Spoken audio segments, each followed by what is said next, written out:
Welcome to Short War History, where epic moments come alive. The year is 1815. A battle that will decide the fate of Europe is about to begin. French Emperor Napoleon Bonaparte stands alone, deep in thought, before launching one of the most pivotal battles in world history.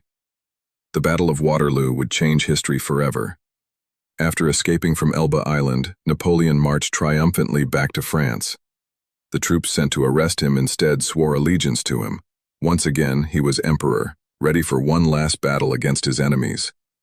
On the morning of June 18, 1815, the village of Waterloo became the stage for a dramatic confrontation. Napoleon's French army faced the Duke of Wellington's Anglo-Dutch-German forces, with the Prussian army under Blücher approaching. Napoleon launched his first attacks early in the morning, with intense artillery bombardment. However, the battlefield was muddy due to heavy rain slowing his army's advance. The British and their allies held firm, creating an unpredictable struggle. The fiercest battles raged around La Haye-Sainte and Hougoumont farms. Napoleon's forces attempted to capture these strategic points, but the British defenders held their ground. At Hougoumont, British troops successfully repelled wave after wave of French assaults, disrupting Napoleon's strategy. Frustrated by the stalemate, Napoleon ordered a massive cavalry charge. Thousands of French horsemen thundered toward Wellington's defensive formations, but they were met with disciplined musket fire. The British troops formed defensive squares, inflicting heavy losses on the cavalry.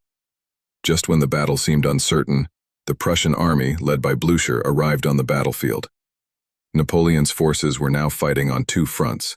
Wellington's famous words echoed through history, "Night or Blücher must come." And Blücher came. With the Prussians attacking from one side and Wellington's forces holding the line, Napoleon's army began to collapse. As a final desperate move, Napoleon sent in his Imperial Guard. But even they were forced to retreat, and cries of "La Garde recule," the Guard is retreating, spread panic through the French ranks. Napoleon was defeated. This time there would be no escape. He watched from horseback as his dreams of empire fell apart. One of the most enduring stories of Waterloo is that of the last stand of the Imperial Guard. Surrounded by British and Prussian troops, they formed a final square and stood defiant. When asked to surrender, their commander, General Pierre Cambronne, is said to have replied with a single word: "Merde, shit." Napoleon was exiled to St. Helena, a remote island in the South Atlantic, never to return to power again. The Napoleonic era had ended. The Battle of Waterloo reshaped Europe. Napoleon's fall allowed Britain to emerge as the dominant global power, and the political balance of Europe would be influenced by this battle for decades. Waterloo was more than just a battle. It was the closing chapter of an era.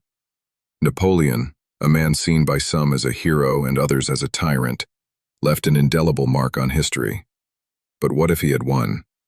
Tell us in the comments, and don't forget to subscribe for more epic history moments right here on Short War History.